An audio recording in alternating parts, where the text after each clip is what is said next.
এই জন্য বুদ্ধিমানের কাজ হলো জুমার দিন যখন আসবে বন্ধু, সব কাজ কমপ্লিট করে তুমি মসজিদে চলে যাও, যেন তোমার পিছু টান না থাকে।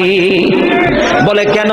আমাদের দোষের কিন্তু বন্ধু শেষ নাই। জুমার দিনে মুসল্লিরা যায় সবার পরে এবং বের হয়, ইমাম সাহেব যখন ডানে বামে সালাম ফেরায়, মনে হয় যেন বন্ধু বিশ্বযুদ্ধ শুরু হয়ে গেছে, কার আগে কে রে বার হয়ে যাবে। অথচ আমার নবীর আদর্শ নিয়ে আমি আজকে ওয়াজ করছি বন্ধু, ডিস্টার্ব ডোন্ট ডিস্টার্ব মি। তোমরা আমি বললে আওয়াজ দিবে, নয়তো চুপ করে আলোচনা শুনবে, কারণ আজকের সময় অত্যন্ত গুরুত্বপূর্ণ। কারণ আমি যদি 5 মিনিট সময় পাই, একটা হাদিস শোনাতে পারবো।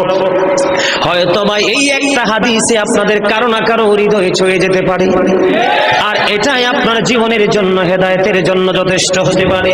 বন্ধু, মুসল্লিরা যায় রে সবার পরে, বের হয়ে আসে সবার আগে, এটা মুসলমানের কখনো চরিত্র হতে পারে না, তাকওয়া সম্পূর্ণ ব্যক্তির আদর্শ কখনো হতে পারে না।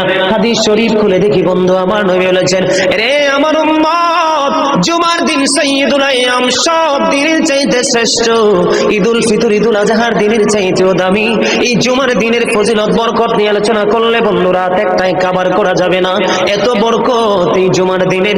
আমার নবী বলেছে, উম্মতের দল, জুমার দিনে কেউ যদি সবার আগে মসজিদে যায় আর সবার পরে যদি কেউ মসজিদ থেকে বের হয়, আপনি যাবেন, সবার আগে যাওয়ার আগে সুন্দর করে গোসল করবেন, উত্তম জামা, নতুন জামা পরবেন, আতর গোলাপ লাগাবেন।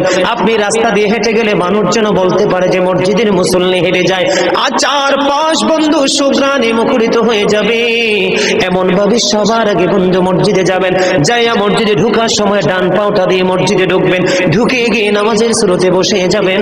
বসে যখন আপনি আল্লাহর ইবাদত করতে করতে করতে করতে সব মুসল্লি বন্ধু বের হয়ে যাচ্ছে, আপনারা তাড়াহুড়া করার দরকার নেই, কারণ মনে রাখতে হবে, আসছি সবাই যেমনি একা একা, আবার যাব একা একা, হিসাবও দিতে হবে একা একা।